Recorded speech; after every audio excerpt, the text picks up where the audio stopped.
Assalamualaikum warahmatullahi wabarakatuh. Salam hebat dan luar biasa untuk teman-temanku yang hebat, teman-temanku yang kreatif, teman-temanku yang inovatif, komunitas Ratu Lisa di seluruh Indonesia, mahasiswaku bahasa dan sastra Indonesia.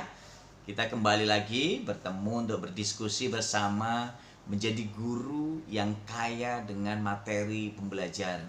Nah, begini, sebagai calon guru dan dosen abad 21, kita memang harus memiliki kompetensi hard skill dan soft skill. Tidak bisa lepas dari komponen-komponen yang kita lakukan.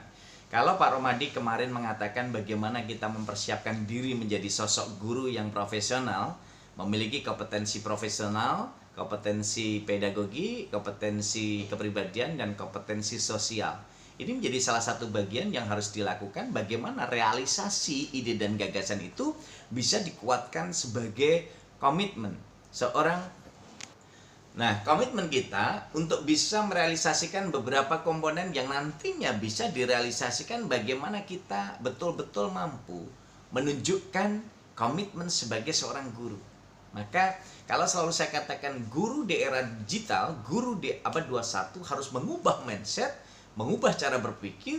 Ini menjadi salah satu bagian untuk bisa mengomunikasikan berbagai hal dalam komponen-komponen yang tentu saja tidak bisa dilepaskan. Buku menjadi salah satu hal penting. Buku menjadi hal penting yang bisa menjadi sumber literasi, sumber informasi, sumber pengetahuan. Selain buku cetak, kita bisa lihat juga materi-materi yang bisa kita unduh, kita lihat, kita pelajari di media-media online. Kita bisa memanfaatkan sumber literasi, sumber materi pembelajaran untuk inovasi pembelajaran itu melalui perpusnas.go.id, digital.go.id, kemendikbud.go.id, dan semua komponen-komponen yang lain tentu sangat banyak, dan itu bisa kita realisasikan dalam beberapa komponen yang bisa dilaksanakan. Sebagai guru harus memiliki cakrawala yang sangat luas untuk bisa melakukan upaya-upaya nyata, memperkaya diri dalam berbagai konteks pembelajaran. Jadi, kalau kita sudah merubah mindset kita, maka kita akan melakukan upaya pengayaan materi. Guru bukan berhenti pada aspek itu, tetapi seorang guru sebagai seorang mahasiswa, sebagai seorang peserta didik, sebagai seorang dosen mampu melakukan update sebagai proses untuk belajar dan membelajarkan diri.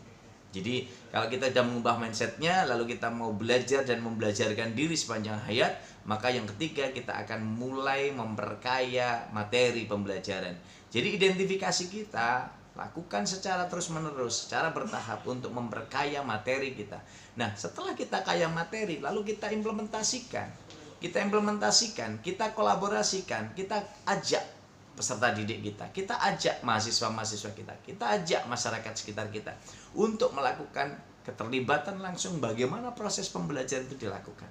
Nah, kalau itu sudah dilakukan secara utuh, tentu kita bisa melihat dong aspek-aspek yang ada di radio, pembelajaran melalui media radio, pembelajaran melalui media televisi, pembelajaran melalui media online, pembelajaran berbasis perpustakaan, pembelajaran berbasis lab, pembelajaran semua komponen. Apalagi di era COVID ini, di era pandemi ini, guru harus memiliki kreativitas tingkat tinggi untuk memiliki ide dan gagasan bagaimana menyampaikan motivasi, inspirasi, dan semangat dalam pembelajaran.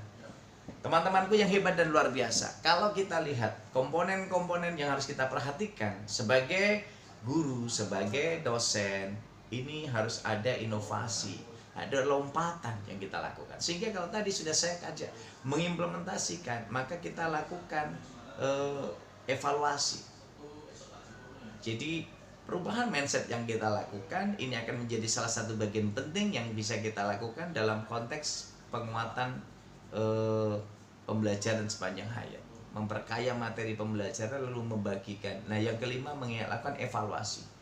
Jadi melakukan evaluasi pembelajaran secara terus-menerus, secara runtut, dari hari ke hari, minggu ke minggu, bulan ke bulan, semester ke semester, tahun ke tahun. Ini menjadi sangat penting.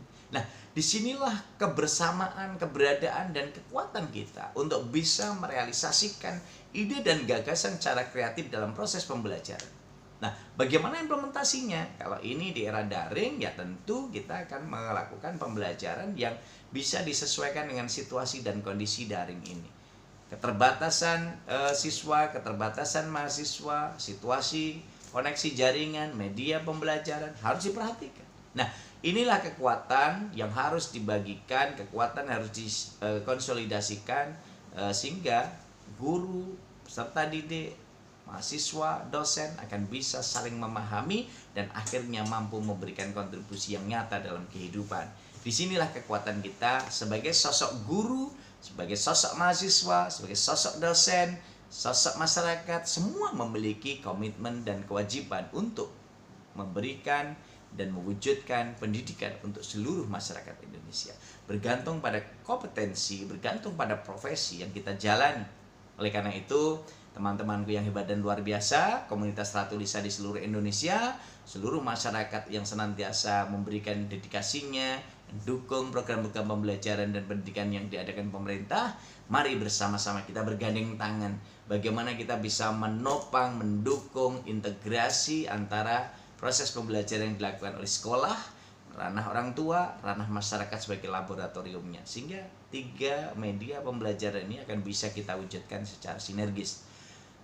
Kemudian yang keenam, teman-temanku yang hebat dan luar biasa, setelah kita melakukan evaluasi secara berkelanjutan, kita juga harus memperbanyak konteks literasi dengan Ratu Lisa, rajin menulis dan membaca. Bagaimana guru, dosen, mahasiswa, peserta didik, semua bisa melibatkan komponen-komponen media cetak dan online untuk menjadi sumber literasi. Berliterasi dengan Ratu Lisa, rajin menulis dan membaca. Karena di situ kekuatan kita untuk bisa membuka cakrawala pengetahuan kita, menyibak jendela dunia untuk bisa membuka, menyibak semua wawasan dan pengetahuan kita sehingga memiliki pengetahuan yang lebih dan lebih, sehingga bisa berkarya, bisa berinovasi, lalu